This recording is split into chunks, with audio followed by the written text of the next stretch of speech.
This episode of PTG is brought to you by HK Army and all of my paintball teams out there. It is time to take your game to the next level. Get laced up for the 2025 season with the HK Army sponsorship package, your ultimate gateway to custom gear, elite equipment, and unparalleled exposure. Stand out on the field with custom designed jerseys and gear featuring your team's branding alongside the iconic HK Army logo. Your team's style with our innovation. Boost your brand's exposure and get featured across HK Army's massive social platforms, reaching millions of fans worldwide. Be a part of the conversation in the paintball community with HK Army. Get access to the elite gear, high-performance markers, cutting-edge protection, paintballs, and the latest technology to help your team dominate the competition. Join a vibrant community of top-tier teams and players. Connect, share experiences, and participate in exclusive HK Army events. This is more than a sponsorship. It is truly a family. Don't wait. Sign up your team right now at hkarmy.com/sponsorship and gear up for the 2025 paintball season. HK Army, lace up, stand out, dominate. Go to hkarmy.com/sponsorship to get your team signed up right now. This episode is brought to you by Lone Wolf Paintball. They are an amazing online supplier and have been around since the beginning of the game as Michigan's premier paintball field and paintball supplier since 1987. They are rapidly expanding into the online retail space and supplying everything you need to be the best paintball player you can be. They have got it all. Head over to lonewolfpaintball.com and shop all of your favorite brands. And they also boast amazing customer service and will have this out to you with same-day shipping, which is amazing. It's always nice to know that your stuff is on its way immediately so you can start to use it that very next weekend of play. Check out their YouTube, Lone Wolf Paintball, and their Instagram, @LoneWolfPB, and stay up to date with all of their deals and sales. Play the Game podcast is immensely honored to have them on board, and we cannot wait for you guys to check out lonewolfpaintball.com and become a part of their community. What's going on, PTG Nation? Thank you guys so much for tuning in. This episode, we have none other than Raney Stanczak of Edmonton Impact. We just got back from a pretty epic weekend of practice. First time having everybody there, Bart included, and it was just an awesome weekend with the boys. Really looking forward to getting back out there with them for layout weekend, but we wanted to talk to Raney, break down his mental process and, how he approaches going into events and the layout week. So without further ado, we're going to hop in the show. That was an insane inside move by Marcelo Margot. Great communication. And the crowd starts chanting Harmon. Great shot by all the guys. So Tyler Harmon saved that game. He came out with 2 wins. Marcelo Margot was on fire. What up, everyone? Hope you're doing great out there. Welcome back to the Play the Game podcast, live action nonstop. And today we've got one of the most creative and calculated players paintball has ever seen, Mr. Raney, the money man, Stanczak, a master of mind games, clutch moments. He's a proven winner who brings relentless edge to the field. And after dominating with Tampa Bay, he's now suiting up with Edmonton Impact. We're heading into our first event and adding his strategic brilliance to one of the best teams in the game, whether he's making sneaky moves, closing out points, outsmarting the opponents. Raney is always one step ahead. So without further ado, let's dive into it. Rain Man, how you doing, dude? Good, dude. Long time no see, guys. Yeah.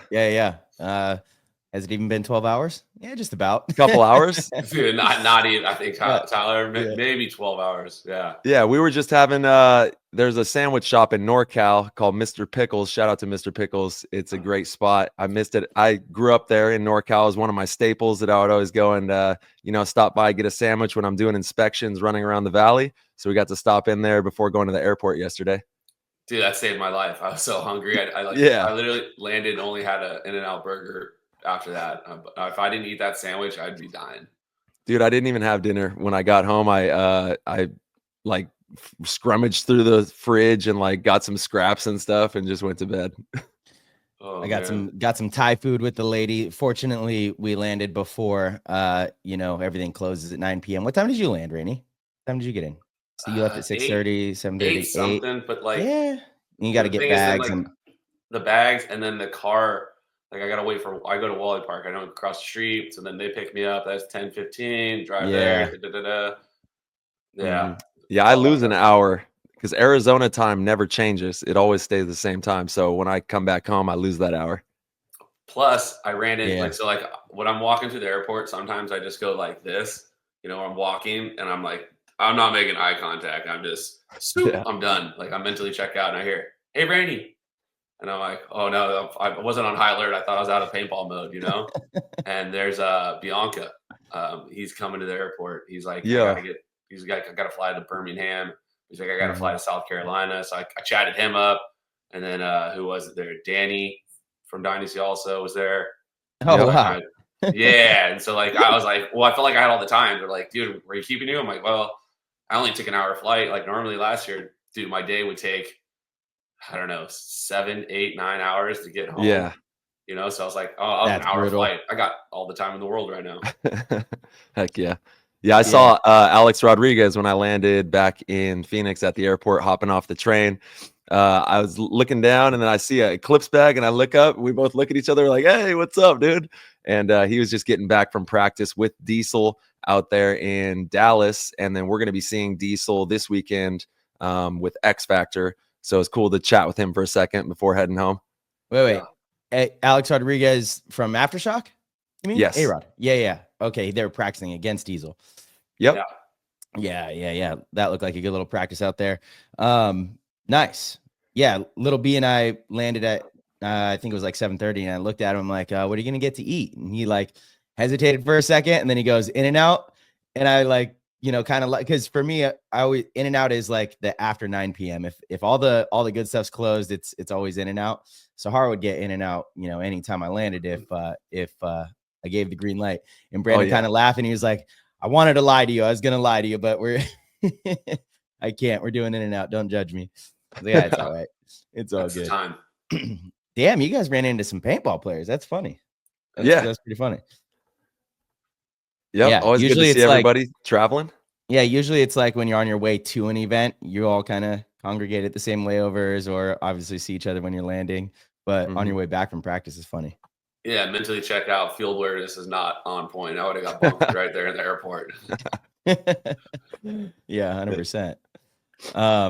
Well, we have some exciting stuff for this episode. We got the green light to talk about some pretty cool potential changes in the format for the finals. Obviously, there's been some exciting stuff with, trying to do a better job of showcasing personalities in the sport, showcasing the game, and work on the production side. We spent a whole weekend testing different formats, and, the league is really trying to do their best to package this thing up and present it to different networks and different whether it's streaming services or, whatever it may be, to basically get more eyes on the sport. And that's really exciting. So, we'll get to that in a little bit, but let's talk a little bit about practice. First full practice with the team, having everybody there is the first time we got to have Bart involved as well. I just want to say, because, I guess I'm the new guy, fully the new guy, because Tyler's had a little stint on Impact. It was my first time with everybody there. I couldn't stop telling Sahar, how amazing the weekend was. Honestly, it was just really great vibe from start to finish. The chalk talk was pretty epic. Did you do that your first stint with the team, Tyler? Yeah, there's well, I was on 10 years ago, so I don't know if they had the chalk talk quite at that time. Okay. It's been a long time. I'm the new guy again as well. This is all new. Yeah. I just I don't want to get too far into it. There's some in-house secrets, but I think it's a really cool thing for teams. It's something that I would usually do with the divisional teams that I coach at the start of the season, to have a pretty formal meeting to where you set the intention for the year, and you have conversations about team identity, expectations, and everybody just kind of vocalizes it, and you get everybody on the same page. I think there's a lot of power in that in anything you do, really setting the intention and coming to some sort of agreement with each other, with a group.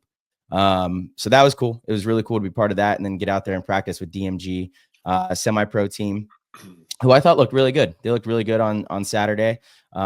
Gave us some really tough games, and Sunday as well. So overall fun weekend of practice. We got to go to the Kings Warriors game. It's a little bit of a blowout. Our bets didn't hit. Steph Curry kind of posed Raney and I. I bet Dalton on the over under. It was literally, I was tied. I looked up, I'm like, oh, I'm good. And then they gave up a gimme basket, and I lost by 2 points to Dalton. Dude, Dalton is one dude not to bet against, at least for me. He's a time traveler. Dude, he beats me in every bet. And I still just like, all right, I'm beating him. Nope. Money on fire. Yeah, the Sacramento All Kings up. got handled by the Warriors on that game, and it was just too many turnovers. They had like over 30 plus points off of turnovers, so you're never going to win when you have like, I think there was like 26 turnovers that they had or something crazy. Yeah, it led to 32 points. And it's funny, when I saw the Sacramento Kings basketball player in the elevator on Sunday.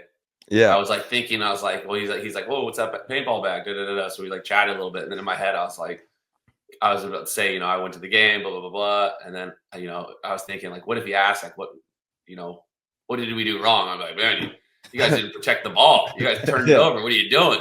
But luckily, the conversation didn't get there. Somebody got in the elevator. I'm like, all right, I'm not ripping this basketball player for fucking up. yeah, it's crazy. The Kings players' residence there, so there's multiple players that stay at the hotel, and I ran into one of them in the elevator as well. And I didn't like. I'm 6'2". This guy's probably like 6'5", or I don't know. He's not too much taller than me, so I didn't think it was an NBA guy. And he had his buddy there filming or whatever, and I was like, "Yo, what are you guys getting into?" And then he just looked at me, and said, "I'm getting ready to kill." And I was like, "Oh shit." Okay, he's ready to go. And then when we walked out the elevator, there was some like kids out there in the lobby, and they're like, "Hey, yo," like they knew who he was. And I didn't realize that I was in the elevator with the Kings player, Markelle Fultz. Yeah, and he's a beast. He went off. They actually should have played him more, because when he was in, he was killing him, and he was going hard. He was dunking on him, just getting to the rim. And he only played, I think he got like 6 or 8 points or something like that. But he showed out in the time that he was in there. Yeah, it's cool for people who don't know. Bart, we went and saw a game Friday night, and that whole area is like almost like the Staples Center, but it's way new. They built this huge stadium, the whole area, all the restaurants, and they have a hotel that's connected to the stadium. And some of the players live there, and that's where the hotel we stayed at this weekend. And it was like, dude, it's such a surreal weekend. And then that was like my first time really having hot pot. And then like, dude, I looked it up on Yelp. The first thing I landed here was like hot pot. Is it open? 22 minutes. I'm like, I'm making that. Oh man, hot pot's so good. Yeah, there's a really good. I think I was telling you, Raney, there's a really good Korean barbecue and hot pot like mixture place off of Convoy. So we'll have to grab Brandon and go sometime. Yeah, dude. He hit me up multiple times during this last trip. He's like, dude, we got to go to the casino. So I don't care. I was like, I've been trying to get Kylie to go to the casino, but she don't want to go. So you, me, let's go to the casino. Like, I want to go with you to the casino. I'm like, well, if we're going to go to the casino in San Diego, Marcelo's definitely coming. He's like, yeah. And then I was like, well, maybe in Tampa we can Sunday maybe squeeze in a little casino. Nice. Things go well. Yeah, 100%. Oh man, little B, we can't get him into gambling. Yeah. He knows I gamble. He's just like, I want to see how you gamble. I was like, look, when I was at the blackjack table, everybody knows I was like, I'm like following Marcelo's moves. He's the blackjack crusher. Like I was like, do you need me to go snake? What do you want me to do? You want me to go to the Doritos? Like, I was like, all right, we hit it. We're doing it. Like, I know the game. I know the math, but like sometimes I lose. Yeah. I don't know. I get impatient in blackjack, which is crazy because poker, you got to be patient. But like for some reason, I get impatient. Go, no, all of it. Oh, I lost. All right, cool. Now I've gotten That's better. the hardest thing not to do. Yes, but it really is. I get better. Where if I've been hitting on my own, I go up there and I place one big bet once, maybe twice, but that's it. If I hit once, I just take my money. It's a profitable move, and I'm out. Done. Later. Yeah, that's it. No more. Yeah, it's like we were talking about going to the snake on the break yesterday. Yeah, like one a match. Good for one a match, maybe, or one a day. I'll run and shoot. Probably make it, shoot a couple bodies, and then that's it. Don't push your luck. That's it. Don't push your luck. That is it. Mm-hmm. Yeah. So, Raney, speaking of all that, what's your favorite part of competing at the highest level, being a professional paintball player? What is your favorite aspect of that? Man, I love it. I mean, as much as people say they hate traveling, I love traveling. Like, I've been addicted to traveling since I was a little guy, like the littlest dude, because every year my family would either go on a trip right after school or we did these company conventions. So I was ripping on these flights when I was like, not even one yet, 2. Every year we go on this. And so like, I just remember leaving these trips, these company conventions where all the other kids would come in, we're all running around. There's a hospitality suite. Maybe there's an area where there's like a daycare, but we're like, having fun. And I remember leaving those trips just being so sad and being on the plane, coming back, going, I'm not getting back. So like, it's almost like a high. And so I feel like I've been chasing that same trip for my entire life. You know, sitting on the plane, looking out the plane, still enjoy that. You know, getting with everyone. Like, I love competing. I love playing. I love winning. Definitely addicted to winning. Like, that feeling I'm chasing. But like, being with everyone, having fun, like, that is truly what makes paintball special. You know, when you're doing it solo, like, I love it, so I'll still do it. I'll chase it however I have to. But when you get to do it with a group, like, we all were there this weekend. We're all doing it together.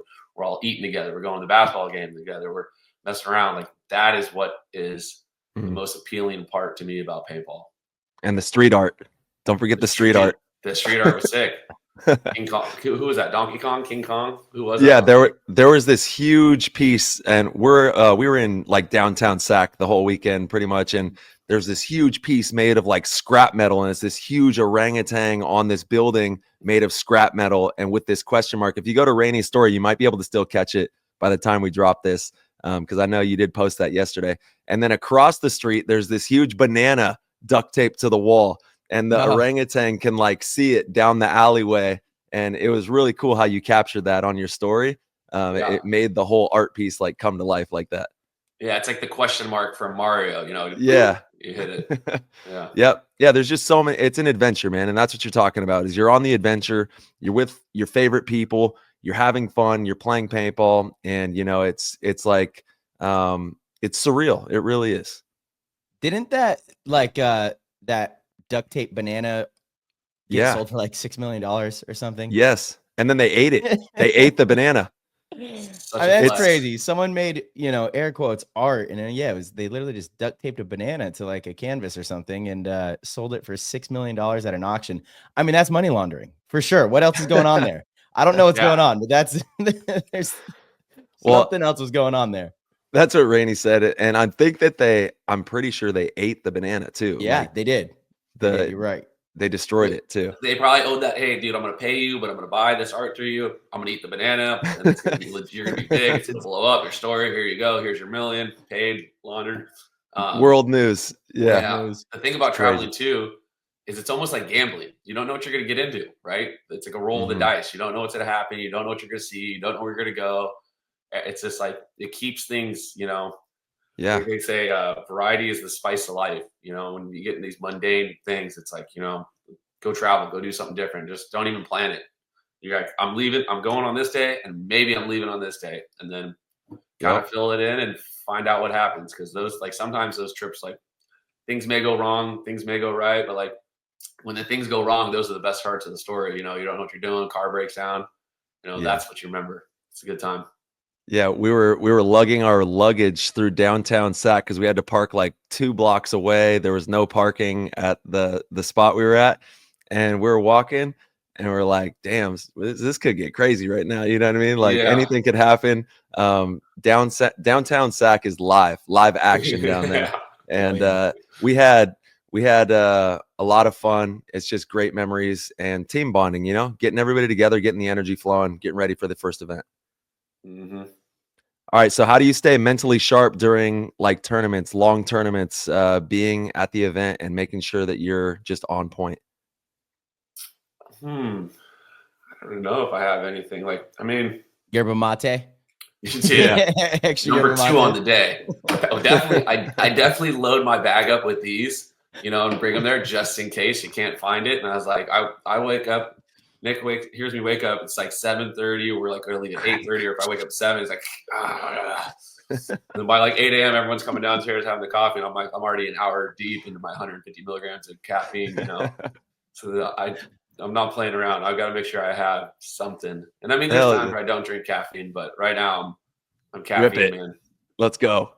Let's go. Yeah, I always like to sorry, I totally hijacked that. I want to hear your real answer on that. But I always like to take a little caffeine break right before the event. You know, even if it's just like 3 or 4 days, that little buffer will make a huge difference for me. You know, if I just have just a cup of coffee Friday, Saturday, like you feel it so much more, you know? So there's one thing I thought of too. So there's a few things like, you know, when the layout comes out, we do the layout, we do all that. Monday and Tuesday are so crucial, right? To like, for me to mentally actually turn off the layout or turn off paintball and do something completely not paintball related. But also stay in paintball mode. But the one thing I really like to do that I've noticed is if I go to a sports game before the event and see the national anthem and stand there and get to feel it, it's like I can almost see myself in the future. You know, like I think in 2023, Jacob, myself, and Joey went to a game, and I was like, we got to get there. We got to get there on time. We went to a baseball game. You see the national anthem. You're standing there. And then all of a sudden, right before the finals, you look over, you're like, this isn't our first time we've been doing this, right? And then those are the events you win. So we were standing there. You know, we got to the basketball game just in time. We were like trying to find our seats. We pull up, and there it is, national anthem. I was like, that's always a good time, right? Always a good time. Gives me the chills. Yeah, for sure. Yeah. But now you have to finish how you stay mentally sharp, since I totally hijacked that portion of the show. And it's a great question by Tyler. So besides the 150, possibly 300 milligrams of yerba mate caffeine, what are we doing to stay, you kind of decompress, take some, time off that Monday and Tuesday? Sometimes, yeah, but I try to stay in paintball mode. So I don't know, I don't really have like a specific things. Like sometimes I go do something completely different. Sometimes I only consume paintball. It's really like I've listened to this poker guy talk about, is like sometimes instead of watching games, because I always used to go back and watch all the games. And then I'm like sitting there and I'm watching paintball. My brain won't shut down. Sometimes like when I get out of the event, I don't even watch paintball. I put on YouTube and I'm able to watch poker. When I'm at poker, I'm watching paintball because it takes me out of poker mode. And it's like kind of give me a different perspective and like give my brain a break. Like I'm luckily old enough to have the self-awareness where I'm like, dude, I did not do a good job at like holding the wire. And I can just go to my guy and be like, look, dude, today, meh. I was like, I will dominate the wire. It's like if I'm thinking of myself as a 2 last year on the snake. And I'm like, Keith, I didn't do a good job protecting you. I was like, tomorrow it'll be a different game. So I don't have to go back and watch all the games and do all this stuff. And maybe if there was a good game, like I think last year, Shock and Dynasty played in Chicago and it was like a bloodbath. So I just want to watch that for pure entertainment value. And like I get to watch good players play fields, but sometimes like not consuming paintball during the event is such a balance, like it doesn't make me where I'm like sick of it, whereas if you just consume, you put pressure on it, things don't go the way you mentally build it in your head, like you just kind of give yourself that little bit of mental break and it makes, or have fun, right? Like have fun at it, which is also the mental break. And that was the thing Bart and I were talking about, is like being able to sprinkle in moments with everyone and not always making it 100% paintball allows you to stay focused, Yeah, it's valuable insights right there, man. Yeah, and actually, I love what you said about, I'm Googling the actual study, but there was a study in tennis, and the difference in the top 5 tennis players from the rest is that one thing that you just mentioned. It's not skill, it's not talent, experience, fitness, it's none of that. It's whether or not the players were having fun while they were playing, right? Being in the correct, mental space. That doesn't, it's not like having fun in the sense of just goofing off and not taking it seriously, but it's enjoying it, and I was little B and I also ran into Bart at the airport. So we sat down and had some food with him before our flight. And we were talking about that. We were talking about the importance of, this group enjoying the process and enjoying what we're doing, because that's going to be what separates, the top teams. And, our run with Dynasty, you guys have both won events. You know that feeling with the group when you do go on and win a tournament. It's almost like everything just feels right. And even when things start going wrong, you find a way to overcome it. You have this kind of undeniable belief, and that comes from a place of enjoyment, right?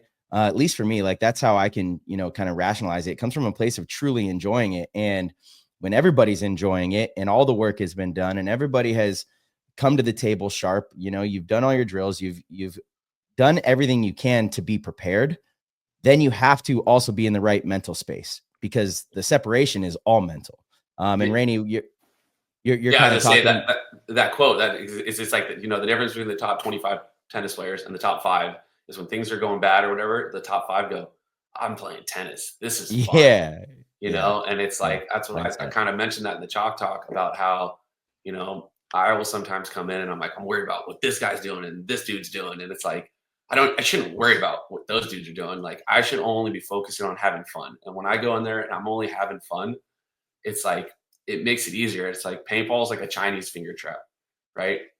The harder you try, sometimes the harder it is, right? Sometimes you just got to let go and just enjoy it. Like, don't try so hard. Like, we changed, and then, like, it's easy. It's hard for us to fall into the trap, but it's easy for us not to try so hard and, like, not care as much, because we've dedicated our lives, right? We've dedicated every moment. We dedicate every week. So, like, just don't try so hard, because we are trying as hard as we can. But the moments where you cannot try as hard, it just makes it that much easier. Mm-hmm. Yeah, just be you. Be the person that got you to all these moments, you know? And it is kind of effortless at that point. It's quote unquote easy, you know, when you let go and just enjoy looking around at your players you have all around you and everybody going for it. That's the fun stuff right there. Yeah, I like last night I thought of this just kind of little quote, and it's, you know, don't need it, get it.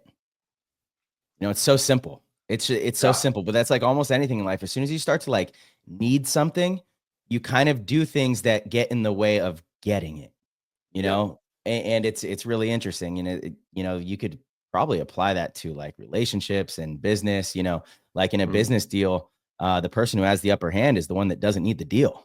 You know, they're the ones that have the control. So it's don't need it, get it.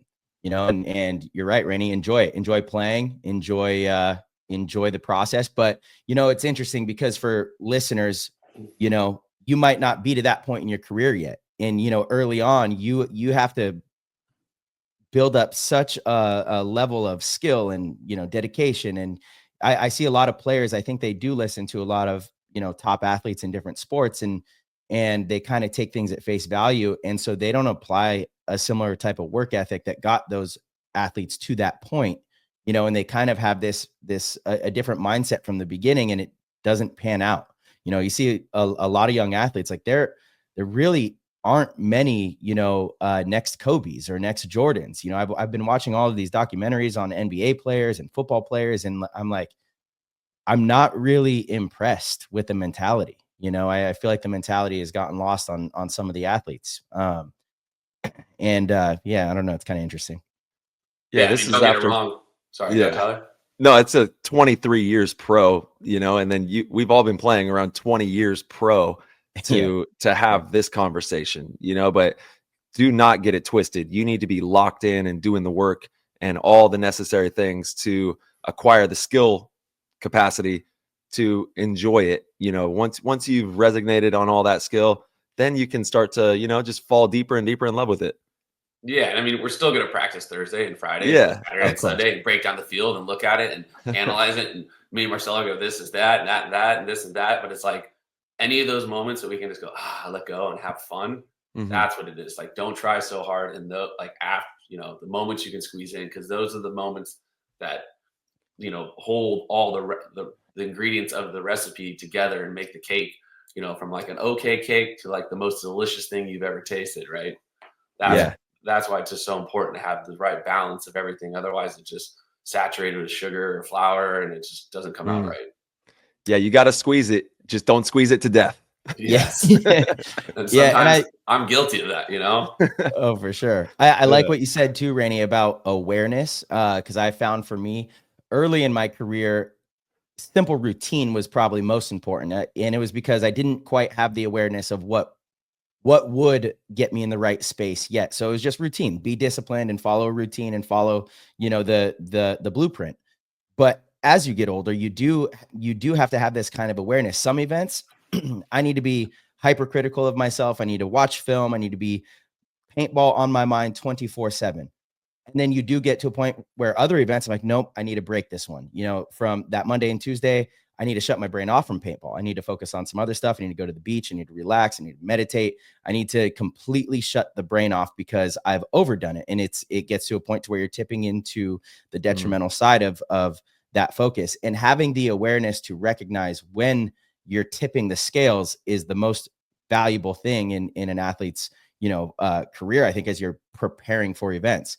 Some events, it's, I want to do nothing but visualize leading into the event. No physical work on the Monday and Tuesday after layout weekend, like no gym activity, nothing physical, all mental stuff. And then other times, like, no, I need to go and move my body. I need to go and, get an actual workout. And it is that awareness that makes a difference. And it's kind of always changing, and being a step ahead of it rather than behind it will keep you sharp. Yeah, and like I think the younger versions of us would be upset if our routine changed. Like, dude, Totally. I need to do this and this and that. And instead of like moving on, having fun, I'm focusing on the negative. And then it's just like, you learn the hard way. I think in the first event I played with Bart, and we went 0-2 the first day, and I was just like super upset.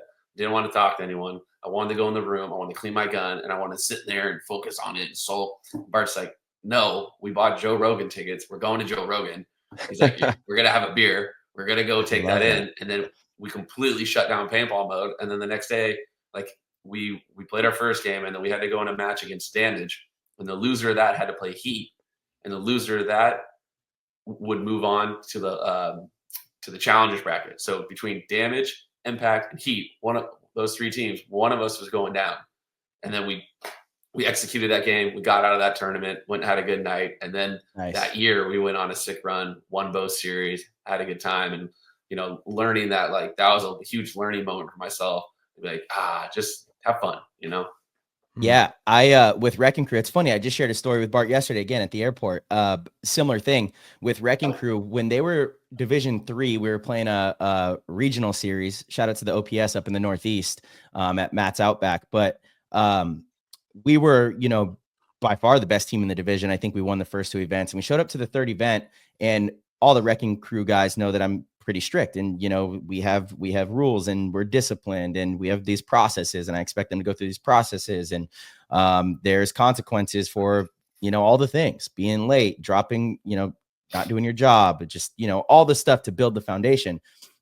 And especially back then, early on, they were Division 3 and, a lot of new players, et cetera.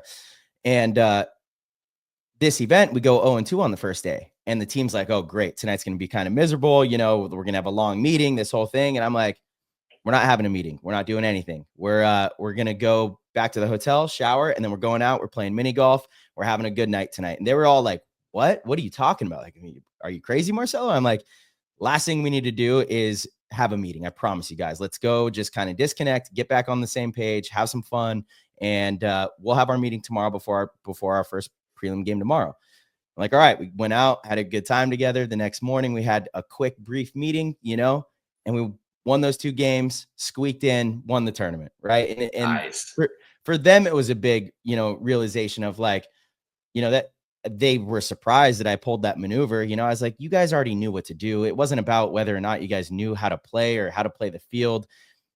Mentally, we just weren't in the right place. So we had to do something kind of drastic to shift that, and just kind of, continuing to beat it on the head wasn't the answer. Like, we already had a ton of frustration the first day. We had a ton of meetings. We tried to fix things. It didn't work. So we had to shift course, and we had to shift course drastically, and we had to recognize it right away. And fortunately it worked out, because if it doesn't work out, then it's like, oh, you idiot, you should have had a meeting. But it did work out. And more times than not, I feel like that kind of stuff does work out, because again, the game is mental. You need to have confidence when you play. You need to enjoy it. Confidence does come from enjoying it. Like when I'm not feeling good, or I'm, not happy with the players around me, or you're in an argument with someone, you carry that onto the field. You play with anxiety, you play with like, fear or some sort of, doubt. That's when I'm, at my worst. So yeah, like most important thing is showing up in a good mental space. Mm-hmm. No, 100%. I remember one time we were having a meeting on X Factor, and we were talking with Archie, and we were both like frustrated. And then we had that aha moment, and I was like, dude, like we shouldn't go to bed tonight like worried about how Billy's going to play the snake, because Billy's a beast, right? Or how I'm going to play the middle, or how Archie's going to do this. I'm like, just visualize past wins and see your friend's face having fun. That's what we should be thinking about tonight. We all know how to play the game. We all know what to do on this field layout. Think of the positives going to bed tonight. Think of the fun that we can have if we win. Like, chase that moment, and don't let how somebody spun and got a major affect how you're going to go to sleep and wake up upset, you know, really focus on like your friend having fun and connecting. And, you know, I could all the times on Aftermath, even, you know, couldn't win an event second. Then we go to World Cup, we stopped watching games. We just leave the field, go back to the house, play it. Greg Hastings paintball. Himmon's like, what are you guys doing? Like, you guys need to be at the field. And then we would just, nope, player one game, we get out of there, get the win, come back, and then we won World Cup. It's like just let go. Take those fingers and just don't pull so hard. Yeah, brother. You're one of the most dynamic players the game has ever seen. Is there a moment in your career that shaped you as a player that stands out to you? Oh, man. I feel like there's a lot of those moves you made, you know, and you would have someone come up to you and be like, oh, my God, look what you did. You know, like those old 7-man games when everybody would watch your games. I still remember to this day, like I played against the HK kids. You know, I think we were 5-2, pretty much made it in, you know, in 7-man for novice, but there's like 16 teams move on. It was crazy. And and so like 5-2, you're good, but we're playing all the HK guys. It's, you know, Scott Crescent, Scott Kemp, I think Cassidy Sanders, who was a beast back then, who films HK stuff. Kenny was on the team. I don't know if Kenny was on this particular team. The team was called Money Shot. Jay Panetta, who, you know, HK owner, but all those guys. But then all the HK other guys were lined up on the sidelines, all their friends, everybody. And it's the last game of the day. It's on Saturday. And I told the refs, like, these dudes are dicks. They're gonna shoot me. Blah blah blah blah. Like, watch out for them. And so me and Whip Dog, shout out to Winston, shoot from home. We still argue about who got the first kill. Right? He's like, I shot him. I was like, no, I shot him. And I run up the middle. I miss Scott Kemp. And then I was like, just so upset I missed him. And I went to the center 50 and I just take off running to go bunker him. And I just shoot him in the back of the head with the autococker 3-4 times, run down the field and just shooting everybody in the back of the head. With the autococker. With an autococker. I run to their back right corner, bunker everyone, shoot everyone. Yeah. And, you know, run down the field, win the point. The refs like, I thought they were the mean guys. Like, you're the mean dude. And I'm like, oh, man. And then, you know, Kilborn's like, don't let it go to your head, which it did. And the next day I tried to do something like that and got a penalty. And then Bobby came up to me and he's like, dude, Bobby Vilas, he was like, man, that was a sick move, you know? And so I remember I had a few other tournaments after that where Bobby was always watching games. He would come up to me like, dude, that was a sick move. And it was cool to, you know, you have those big moments in those games and they kind of just like, I played that, you know, you play that game over and over and over in your head. So like, people are like, how do you remember these games? It's like, you gotta have OCD. Think about them. Yeah, you think about it too much almost at an unhealthy amount. Yeah. But everyone like talking to you is kind of like positively reinforces in your head, you know. Yeah, we love you, B-Cat. Miss you, dude. Yeah. Yeah, 100%. But yeah, Bobby had so many. Real quick, Bobby had so many special moments. I mean, Tyler, you bring up like little things. Everyone always brings up little things that he did, you know, that were like so personal to them. But I know so many of our friends that have these connections. It's like, how did he have time to make these personal connections with so many people and get so close with so many individuals? You know, truly a special person. Like I feel like he really lived for his friends. I feel like he lived for, you know, being close to the people he cared about is really special, you know, really, really special. So many inside jokes, you know, so many like just funny, you know, hand gestures and things he would do when he'd see you, you know, and he had like his little like handshake with everybody, you know. I'm like, man, B-Cat, we absolutely fucking miss you. He was a very social character, you know, like I would go to the events and I didn't, you know, I was like, I told you this, Tyler's like, what up, Bushwhacker? What are you, and I'm in my head, I'm like, what's this dude smiling at? Like, he's not my teammate. He's a competitor, dude. Like that. Dude, I got you. I got you. Yeah. I was in there. That was my mindset, like going into these things. And then you got somebody like Bobby who's watching the games, doesn't know me. He's like, dude. And that was like his buddies. He's like, that was sick. Like, what do you, dude? Who are you? Blah, blah, blah, blah. And then like you create this relationship. And it's like, you know, I think of how I've changed over the years from that mindset where I look at Tyler, you know, the nicest dude, you know, just probably at the time 12, 11, maybe, just with his like, you know, angel, this twisted drop forward. And I'm in there and he's just like, what up, Bushwhacker? And I'm like, oh, what's this dude? And now like you get guys like Bobby and Tyler that, you know, are social people in Marcelo, and it's just like they change you in a good way, where now it's like, you know, you have a different mindset going into these events. It's not like a bad disposition in your head looking at people. Let it be known, this is all for BCAT. So Yeah. let it be known publicly right here. You know, this is we putting on for the boy. Yeah, we got the group. Yeah. All right, boys. I think we should break some news about some pretty fun format changes for the finals. We got action. We got the green light from old Bartman this morning. But I'm incredibly excited about this. I think it could be, you know, a step in the right direction as far as creating the spectacle that we've been talking about. Yeah. Yeah. So we'll just get right into it. The NXL in Tampa for the finals for the pro field. They're going to go to a version of this. Nothing is absolutely final, but it's going to be a version of this where it'll be 2 10-minute halves, and there'll be about a 10-minute halftime show in between. So it's going to give the announcers plenty of time to, you know, go over the first half of the game and kind of build up the story and build up the drama, give us some pretty great, you know, instant replays and highlights, and basically make it a spectacle. There's going to be, you know, mascots, full on halftime show for a couple minutes. It'll be kind of entertaining, and no mercy rule. So you could go down 6-0 in the first half and you still have tons of time to mount a massive comeback. They're really starting to focus on the production on the show. Everything we've been talking about here on PTG for quite some time.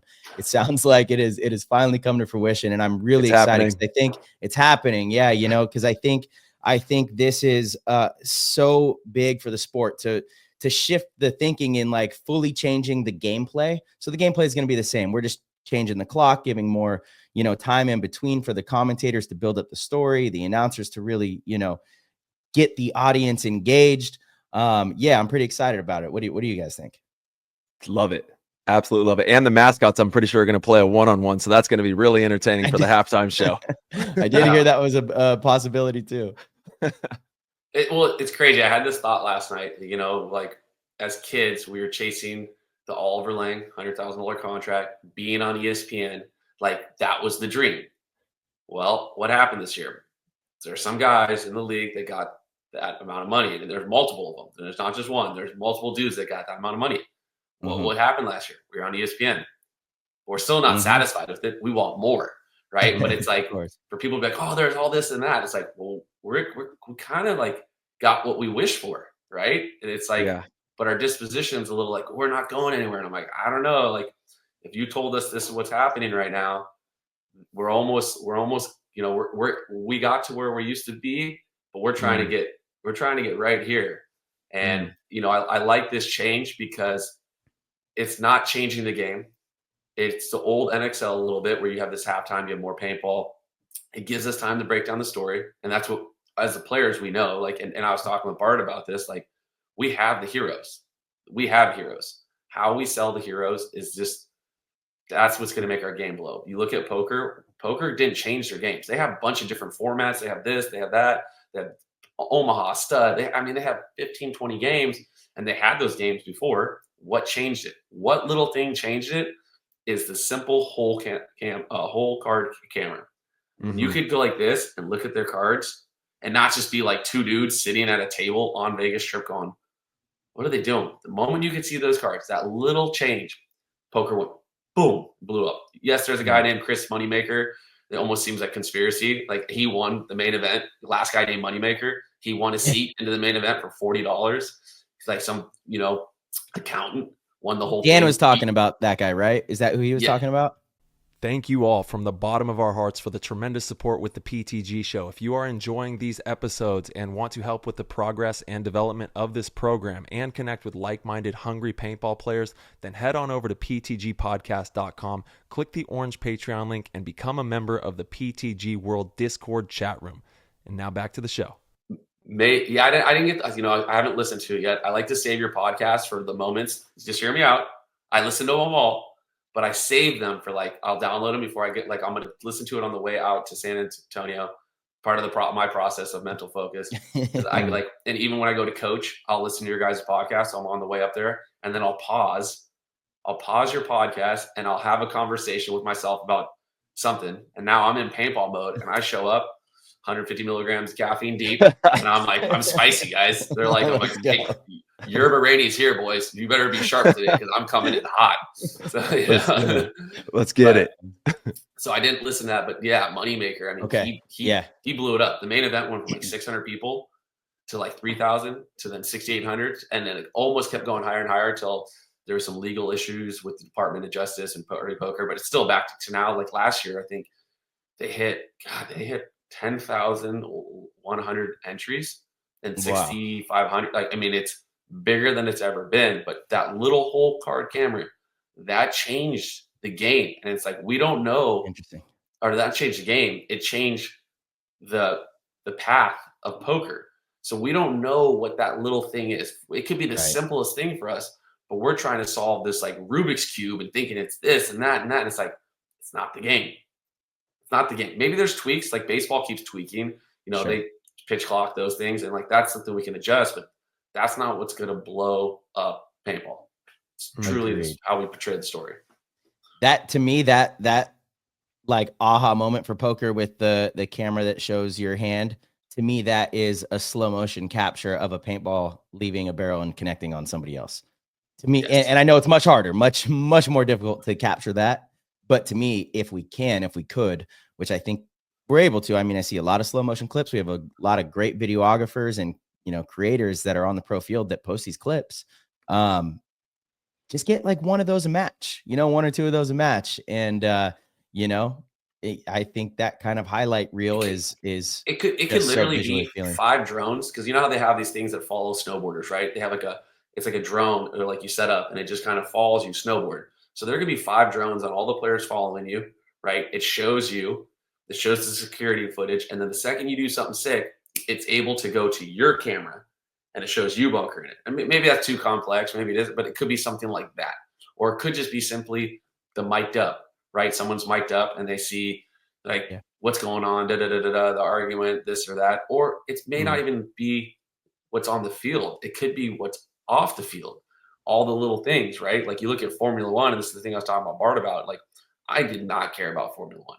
I was like, well, this is stupid. I've seen it. I know what it was my whole life. But then when I watched the Netflix thing super late, after it was like 5 seasons deep, that's usually how I do it. Just started watching Queen's Gambit, but that's a different story.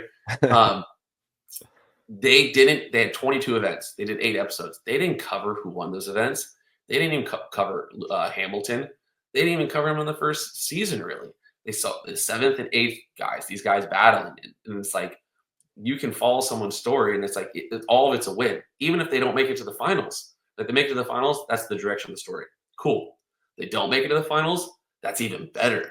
Why did they make it? What's going on? What's this adversity they're going through? What happened in more the pit? relatable? Yeah. Why were you arguing with that dude? Are you guys upset? And then it shows you out having a good time. Like, so it doesn't matter which direction the story goes. We got to get the story. Totally agree, Raney. Yeah. Make people care. Again, like that stuff, people not succeeding is very relatable. A lot of people fail. Everyone, even people that succeed, have failed way more than they succeed. It's just part of the process, and people relate to it. If you have a success story, cool. People love that. They want to aspire for that. If you have a story of, like you said, middle of the pack, cool. People relate to that. It's really hard to win a paintball tournament or a competition, football, whatever it is. It's really difficult to win. God, another thing that was great, and I actually think this was also a tennis player that, it was, I think it was Roger Federer. Yeah. I think, sorry if I'm wrong on this, but nonetheless, one of the speeches he gave, he was like talking about how many matches he's won and how many tournaments, and those numbers are great. But then he's like, how many, points do you think I've won? And it was literally like, he's only won 54% of his points. Like, that's a failing grade. 54% is an F, but it's enough. Yeah, exactly. But it's enough to win, and he's won, like 80 something % of his matches, but the actual win. So he's like, in life, he started looking at everything like a point. When you fail, he's like, it's just 1 point, and then rather than this big failure, it's like, oh, that's just 1 point, and I can earn a point back here. Now you're even, and then if you could get a point, and so It's an interesting way to look at things. You're going to fail many times. That's okay. Just keep trying and keep going after stuff and keep trying to put up points. You know, and I was like, man, that was an epic little statement right there. When you think about baseball, you're sick if you're hitting 300%, batting 30%, essentially 300. Basketball, you're not making 50% of your threes unless you're Steph. All these percentages, and even paintball, you're not winning 50% of your tournaments unless your dynasty from the last 3 years or something. But it's like most of the time you're not winning. But I think the most intriguing thing about paintballs that we have that they don't is their stories. Like they're getting millions, they're getting millions, they're getting millions, and they're like, totally, what is different about these dudes that are chasing this game? And it's like, why are they chasing this if they're not getting millions? What separates them from everybody else? What makes them what do they have loose? What screw do they have loose to be doing this? And it's like, I think that story is more appealing than someone that's like, well, this guy's doing it. It's millions of dollars. Right. Mm-hmm. So I like, if we're doing it and we're like, we've dedicated our whole lives, like, I think people will be attracted to that mindset and that story. Yeah, we're like starving artists. You know how like most artists are like just getting by and they're doing beautiful pieces. They're making amazing art, but they don't live a lavish lifestyle, but they love it so much that they pour their entire existence into their art, into that creative process. And I think paintball is a very artistic sport as well. It's no wonder we're shooting paint. We're, in a sense, we are kind of like artists, and we're not doing it for what other people maybe do pro sports for. It really fills our cup up in a variety of different ways, like the relationships that you talked about, the travel experiences, the camaraderie. And then you've got this game. You've got this crazy ass game, man. And it is one of the most fun things you will ever do. And anybody who plays paintball, and we just dropped a reel actually with Dan Bilzerian talking about this, when you play this game, you understand and it captivates you, and it doesn't let go, because it's one of the most creative sports you will ever play in your life. And I think that's what keeps us all coming back to it. I like that. The starving artist. We are 100% a starving artist. Like you may not be appreciated during your time. And it's like, you're looking at the, 200 years in the future, paintball blew up and they're like, these are the dudes, these are this, you look at the Picassos or, an Ansel Adams or someone like, maybe during their time they weren't appreciated, but those dudes are legends as artists and photographers, Absolutely. I like it's all for the love. All for the love. Yeah. And I just, again, to reiterate one last time, the viewers got to be sick of hearing us talk about it. But yes, Raney, it's the story. Like, there is a reason we fell in love with the game. It's the travel, the camaraderie, the experiences, the opportunity. It's obviously not the money. However, yes, we've been able to make a living, but like all three of us, I think we could probably argue could have gone and made much more money elsewhere. But something about this game made us fall completely in love with it. And so let's showcase that, and I think we're, in a good place and starting to do that, which is, absolutely very excited. There's heroes in our games where I'd be like, yeah, I would watch if you had them on Netflix, you had them on Amazon Prime or whatever it is, I'd watch their life. Paintball, totally. They're on the field. Okay. I don't need to watch you dive into the can 55 times. But right. We talked about, Archie is somebody, he lives a very unique life. And that was somebody, Bart and I were talking about this, and we brought up the BKIT documentary. And he's like, I hadn't seen it. And I sent it to him. He's like, it's on Prime. You can watch. He's like, well, what? And I was like, it's actually, portrayed pretty well. But I was like, thinking of characters, who would be the best for a sport to represent and get a wide variety of how people live their lives. And I was like, I guarantee if you started to see how that guy lives his life, people would be like, I want to watch more. I want to see more. I want to understand how he, who he is. And we have so many characters in here that we don't get to show and don't get to see. And I think, I told Bart, I was like, I'm guilty of it. I'm like, I wouldn't want somebody camera follow me around, watching me, judging me. Like, dude, you went to the casino for 30 days straight. Look at this degenerate. I'm like, oh man. I was like, I don't know if I want that, but I'm like, I think we have to, if we did something like that, everybody in the pro division would have to just agree to be like, whoever gets voted on, whoever gets the camera crew sent to their house, it is what it is, and you got to do it. And I was like, maybe Bart, you give them a little incentive, something, right? Whether it's even money or a percentage if it blows up, because it's like, if it blows up and then you're the guy that got your life on screen, it's like, something like that. I don't know. Mm-hmm. Absolutely.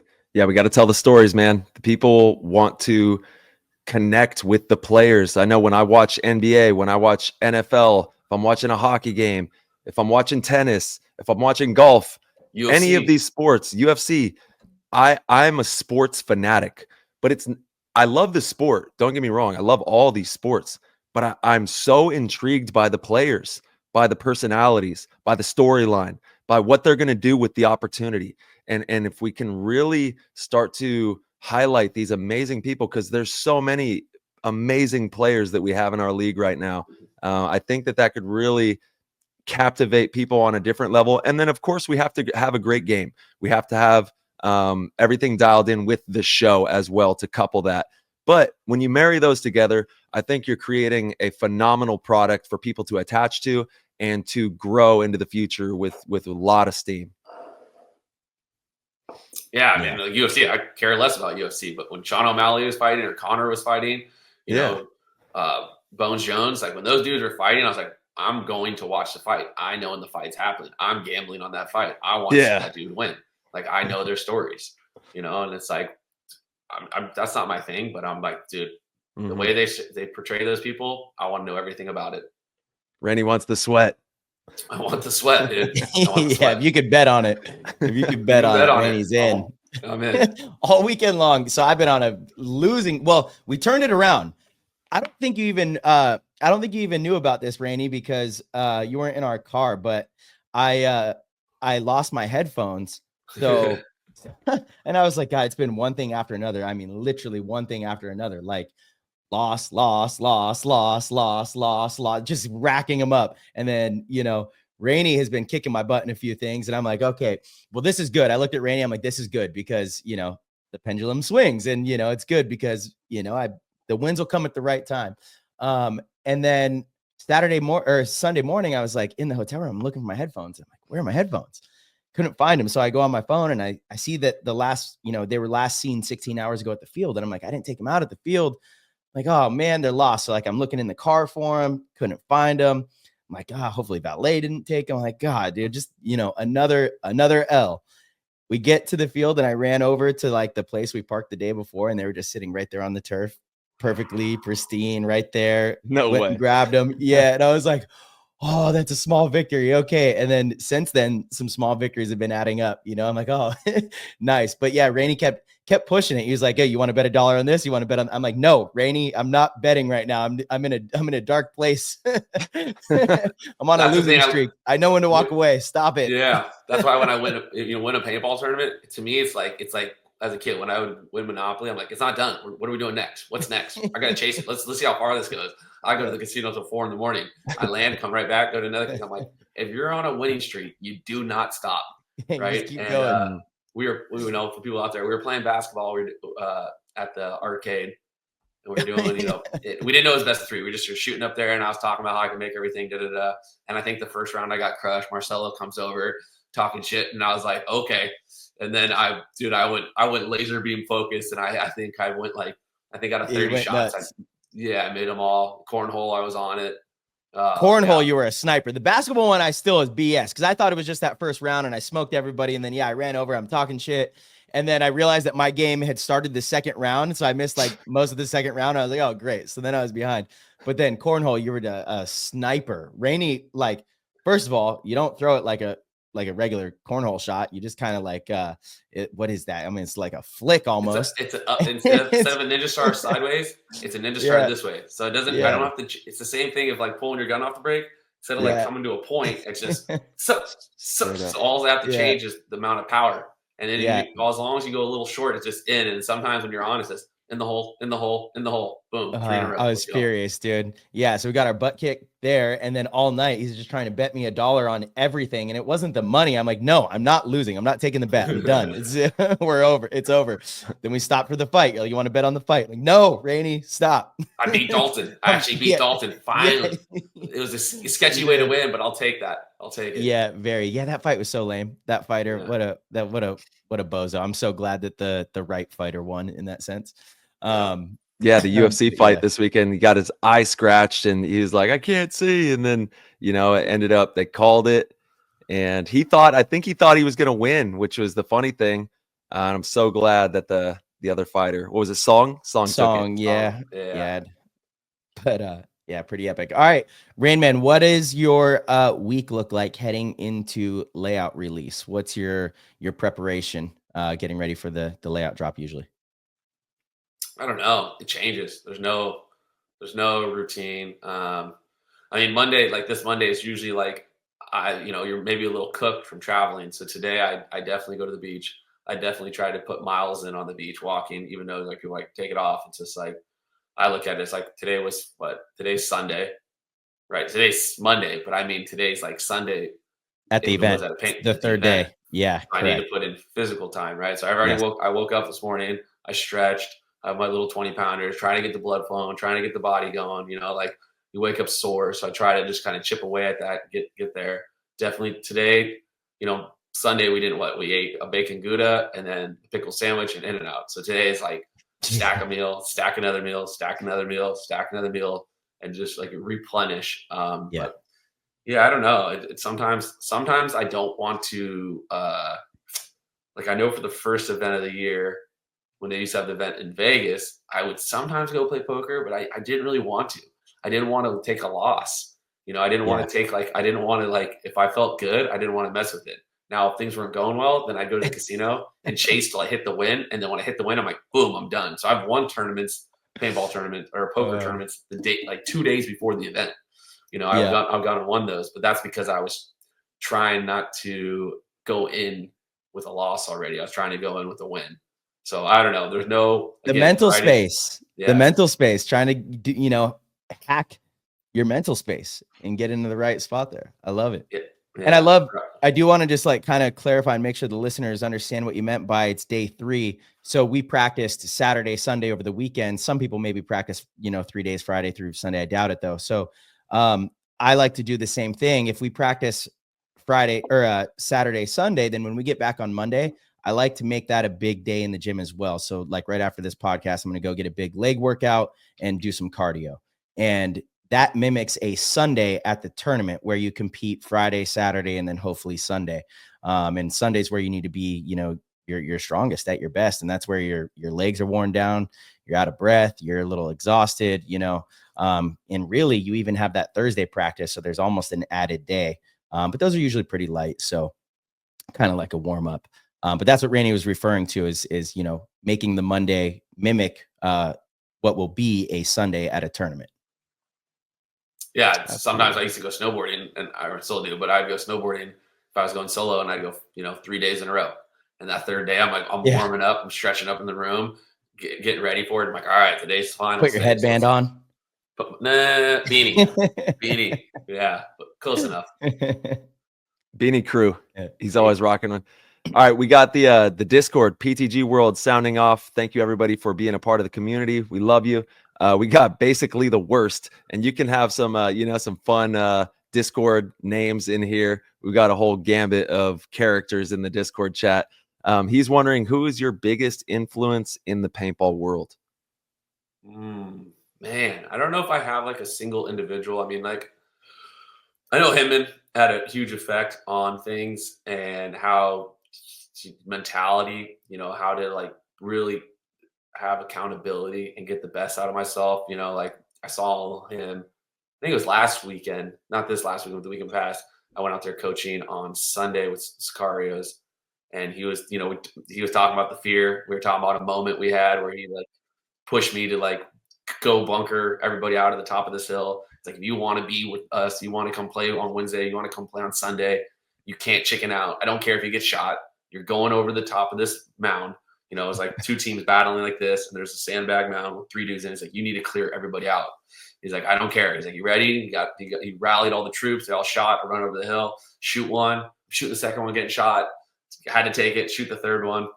So like he definitely had a big influence on me. And I sometimes when I'm coaching, I see some similarities. But I mean, there's a lot of guys, right? There's a lot of dudes in this. I thought about last night, like in paintball, you have so many good people that can influence you. You know, Bart, like people pay to go to college, right? I went to college. They're not knocking college, but you're paying for an experience. You're paying for education. You're paying for knowledge, right? Well, Bartman is the grand master at what he's done. He's done it all. He's successful. He's gone from hockey player to crushing a businessman. So you get to be around these two type of dudes in paintball, the Alex Martinez, the Joey's, like all these guys that are Dave Baines, like all these dudes that are just successful in everything they do. You know, you'd be a fool not to understand like how this is college. This is like the grand master courses that you can get. So like to be able to take something from all of them, I can think of all the guys. I can think of the players, the Brian Coles, the Angel Fragozas, even the divisional guys when you're lower helping you out. So there's just so many people that have helped me out on my journey that have influenced my game. That's amazing, man. Love that. Yeah, absolutely, Rain Man. I think you nailed that. All right, this one is from Blaine Tor, and this actually is a good question to follow that one. He wants to know, Raney, what's your next money-making endeavor? Definitely don't look at the stock market the day after this. We're back up a little bit. There's been a little bounce. Let's see here. Tiny bounce. At least the oil one. Me and Marcelo, we're Grayson. Shout out to Grayson Goff. Does stocks trading for a living, full time, 100%. He will, he's someone that's like, I will bounce ideas off. Like I think 2 months ago, or a month and a half, whatever. I just all of a sudden I was like, all right, I'm going to study covered calls, right? Just whatever. And I just watched a few videos, and covered calls are essentially like, without getting into great depth about it, it's you're basically the blackjack dealer instead of being the blackjack player. And I was like the player. So now I'm the blackjack player or dealer. And I called up Grayson and talked with him on the phone for 45 minutes. And he's explaining it to me. And he's like, the positives, the negatives of it. And then maybe the next day I sent him this 5-paragraph crazy girlfriend text. And it was I was trying to explain this and this and that. And he's just like, dude, I did not read that. And then I broke down ChatGPT. I asked ChatGPT, I'm like, what am I doing? And it was like a ratio call spread. And I was like, oh, so that's what I told him. I was like, this is basically a ratio call spread. All right. So I'm not crazy for naturally coming up with this idea of how to sell cover calls and buy options. And you basically you're selling more cover calls and buying an option and creating this middle ground where you're most likely just going to make a small amount of money, but if it hits this middle ground, you're crushing it. And so when I thought of that naturally, and then I found the terminology for it, that felt good. But this is not financial advice. This is gambling. So, gamble. This is gamble. This is a kind of different kind of gambling. Civilized. Right? Yeah. Again, you're the blackjack dealer, so you can lose. Casino's open. Yeah. All the time. Yeah, that's my next invention. Every couple of weeks, couple cover calls, get the premiums, and hope the market doesn't shit like it did today. And these are the days that hurt. Yep. Yeah, it's bleeding right now. We got Easy E in the house. Raney, you're at the World Series of Poker main event. 451 players left. Top 450 make the money. You get KK on the button with 8-5 big blind. Villain shoves all in and has you covered. Do you make the call? He said, interesting poker question, bro. Just trust. Yes. Laugh out loud. Yes. So there's a few ways to look at this, right? Usually it'd be like the top 1,700 get paid, right? Because there's about 10,000. But I get what you're saying. Just to say top 450 you get paid. You're at 451. Yep. So I've been in a spot where I had a pro on my right, and we're near the money, and he was abusing it. And I never really got in that situation to have a strong hand like that to call. So it depends on the player. If this player I know is abusing it, I'm not going to be afraid. I'm going to take my equity. I know making the money is your goal, right? Turning 10 into 15 because you're making 50%. And that hand, literally, if you fold the next hand, you're actually making real money. It's not chips. So there's people debate this. They actually even debate it with aces, maybe even folding aces before it. But ultimately, if you look at it and you take away the 10 grand, and you just treat it as another tournament, your goal is to win. All the money's in the top 3 spots winning. So like you could cash 100 times in the main event and make 1.5, but you win it once, that offsets it by drastic. So I have had the brutal feeling of bubbling tournaments. I have bluffed at the worst moments on the bubble. I will abuse the bubble, which what we call it. The bubble is like you're about to make the money, but you're outside the bubble. Yeah. So when the bubble bursts, everyone's in the money. So I haven't been playing poker a lot lately, but I messaged you, Marcelo, that the markets closed Monday for President Day. So I'm like, there's this good tournament online. So I gave myself two entries, pissed away the first one, built up a stack in the next one. And then we're near the money. And like, I was just running people over. I was putting the pressure on to make them make that decision. But I don't know. I think if the guy is a good player and he's taking it, it sucks when he shows up with like ace-5 and he still has 33% chance. But, sometimes you just go for max pain in these things. So you can't be afraid. Scared money don't make money, is Raney's. Scared money don't make money. But, favorite saying. But if it's my last 10 grand, I don't know. There's some variables in it. You start, you're like, man, I need my money back. I want it cash, And I think the first time I cashed the main, I kind of had that, like, maybe I could have played a little more aggressive on the money. So who knows till you're in the situation. But I'm a degenerate, so I'll probably rip it. Yeah, he's all in with the Kings. He's all in. Yeah. Nice. All right, I think maybe my last question's from Gritty. I like this one. Raney, if you had your own Sports Center paintball show, what stats do you think that people would care about most? Ooh, that's a good one. What stats would people care about most? I mean, like, obviously your kill to death ratio is huge, but then there's also cheap kills in paintball. So I feel like Sunday kills would be the best. Maybe how often you could shoot people off the break, because that's a tough stat to, like, Tyler's running out, like last week, and Tyler's running out to the Utah, to the Dorito Canada side, and I'm shooting snake side every single time, right? And my shot was not there. And I'm like, oh, I shoot that way, I route right, I hear, double Lucy, 2 kills. I'm like, yeah, I got him. And then I was like, did you shoot that way, Tyler? Like, yeah. And then I go, no, he doesn't shoot that way. And then I shoot that way the next point, no kills. So sometimes during these stats at the event, when they've happened in the past, I think those would have to be a half. They'd have to be a half a kill, right? Like in football, when 2 players sack a quarterback, you get like half a sack. Yeah, but if back in the days when they had paintball access, you could see they had pro players that could tell where it came from. And there was one event, I think, where I had a bunch of stats. You guys beat me at the 2020 World Cup, and LJ Woodley and I were shooting the same shot, but they were feeding me the stat. And I, like, deep down inside, I was like, I don't think I'm shooting that guy, but they're giving it to me. So I think, like, if you could say, like, this guy's going to come out on the field with like 100% precision and accuracy of, like, that this guy is shooting this guy off the break, people, it's like, okay, they're going to look at me and they're going to go, 1%. And they're going to go, Marcelo's like, all right, you're in the home, you're at a 1%. But then they go to Tyler and they go, when he shot this way, he shot that dude 90% of the time. People will be like, dude, load me up to his barrel cam. Let me see what he's doing. I want to understand what's going on. And I want to hear the conversation going on. Raney's like, I shot him again. I was like, I don't know, man. I think I shot him, So I think those stats off the break would be real huge. Yeah, I agree. The kill count is essentially the most important thing. When people are shooting people off the break is off. You could obviously dissect that into so many different, parts of the game. Clutch moments, how many kills you get in, like, at the end of a match, down a point or something like that. You would be able to, in post, break down those statistics in such a, like, detailed way that would really tell a story and kind of, again, create heroes, right?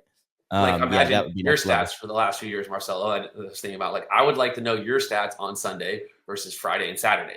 Like, maybe your Friday and Saturday is like, okay.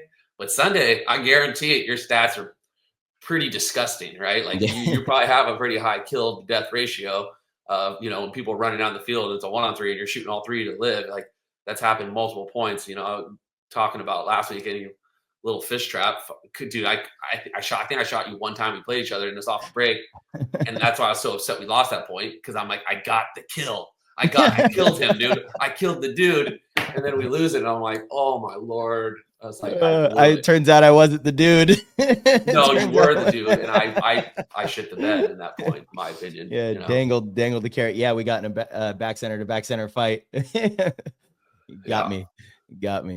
No, I agree, Rain Man. And that is the next step, is being able to track those stats. Those stats are so engaging. They're just it gives people something to consistently follow. In paintball, I think the only way you would ever be able to make it perfect is if every single player had a different color paint. Like, that's the only way that I can think of. I'm sure there's other ways, but that's also not incredibly realistic at this stage. And so, you're right with Paintball Access. They had 8 statisticians that were up on like elevated platforms. They had a really great, perspective of the field. But still, if you have 2 people shooting through one gap, you wouldn't have a way of telling, unless you had different color paint. So you get like half a kill, No, they didn't even do it. They only went confirmed kills. They didn't guess. Yeah. And I think other people, won't say who, they would just like go back, guess, and they're building a story, right? And the stats weren't accurate. Right. I was behind the page working on some of those, and those were not accurate stats. Yeah, for sure. Yeah, the trifecta someday that is going to build paintball to the heavens is the storylines, obviously the show, and then the numbers, because then you can gamble and we can have all the data. But once we have all 3 of those solidified and really pushing on all fronts with that, I think that is when the game can really soar to new heights with all that information. And it takes capital, takes time, it takes a lot of effort. But that is, we're thinking ahead, 10, 20, 30 years, however long it takes. That's what's going to take it to those new heights. All right, we got Joshua 1776. Your first gun you owned, and would you ever use it in a tournament today? I mean, it worked. I had a Spider CL Plus, the black and gray. I bought Spider Gang. Begged my parents, I need a gun. I want to buy a gun. Even though at the moment I did not like paintball, but all my friends were playing it. So I begged and begged and begged. I cried. What am I going to do? Paintball's expensive. So, wrote down everything we bought. We bought the gun, and then, everyone quit. I'm like, all right, good, we're done. And then I was out, and I was just selling the gun. They're like, you just spent a week hammering us every night, and now you're done? Like, what are you talking about? But yeah, I had a Spider TL Plus. Actually, I think my next one was a Spider. Was it Spider TL? No, maybe it was a Spider Special Edition. Because the TL Plus was the second one. Yes, it was the Spider Special Edition, which was the green Cambo one. And yeah, because I was like, I'll be camouflaged. That's right. It was that Spider SE. Oh, you can rip the pro field with that. Come on. Dude, they're hearing you. That's for sure. I mean, it shot straight. It shot better than some of my autocockers I had. I bought an autococker and put every aftermarket part on that thing. And that thing would just clunkety clunk. And I learned real quick, when you buy a gun, you don't mess with it, especially autococker. Just leave it alone. That's right. Yeah, with those. Yeah, there's no way that I could use my first paintball gun. It was a Brass Eagle Stingray, $25 piece of plastic from Walmart. There's no chance. Dangerous. They were like, dude, my friends, they all bought those guns. Okay, they would buy those guns from Sports Authority. Yeah. CO2 cartridges, right? Go in my buddy's backyard, which was an apartment complex backyard, and they play 1-on-1 with like chairs and stuff, and it was like no chrono. It's the craziest thing, dude. Just straight scared. My one buddy who was like the best, he played with a Halloween mask on and sunglasses. Dude, I was like, I'm not playing it.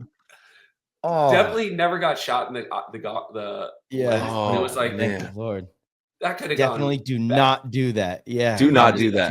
That could have gone south so fast. Do that. 13, 12 years old, like it was all. Thank God phones didn't exist when I was a kid. That's what we talk about all the time. We're like, what? Oh my God, there was no phones, man. It's crazy. It's unreal. I would have been on it because I had the VHS tape. Or like whatever. I was filming it just so we could go rewatch the stupid things we did. Let alone I would have been loading them up. Dude. All right. Verb has the last question. Your favorite food right now. And he also likes to know where you like to eat it as well. But just favorite food, location. What do you feel? I love sushi, but right now I'm hooked on overnight oats. This place called Naked Cafe by my house, which I'm probably gonna go eat right now. There you go. Dude, it's so good. And they got little sliced almonds and blueberries in there. And dude, and they got this like organic blueberry paste. Oh man, it's so good. And it's like, I sit there and it just makes me happy eating it. Yeah, I can see you're drooling right now. Let's get you some food. Let's get you over there and get the belly filled up. And Rain Man, dude, thank you so much for taking the time this morning to join us. Looking forward to seeing you here in just a couple more hours. We'll be back at it. I wish we were practicing today. I was telling, Bart last night, like, I just wish we were still with the team. I had such a good weekend. It was a fun time. We worked really hard. I came home last night. Man, we played a lot of paintball, did a lot of things. Like I haven't, kind of felt that in a long time. I just kind of I want to keep the train rolling. So looking forward to seeing you in a couple days, brother. Excited, dude. I can't wait. Can't wait to get back out there Monday, Tuesday. It's gonna be a long 2 days here, but I'll see you guys. You guys land at 8:40. I get in 20 minutes before you. Yeah, perfect. Yep. We'll see you soon, brother. Little 3-man teams. All right, boys. Peace, Raney. Peace. All right, everybody. Thank you guys so much for tuning in and listening to the show. We appreciate your support more than you know. As you guys heard about midway through the episode, if you guys would like to support PTG in any way, you could head over to ptgpaintball.com. You could click the orange Patreon link and sign up at any level and get access to our Discord. The Discord is one of the most phenomenal communities in the game of paintball. We have so many different channels in there. It's great for learning. It's great for connecting, finding teams, selling equipment, whatever it is you want to do in there. We truly have it all. And we hope to see you in there. So again, head over to ptgpaintball.com, click the orange Patreon link, and we will see you in there.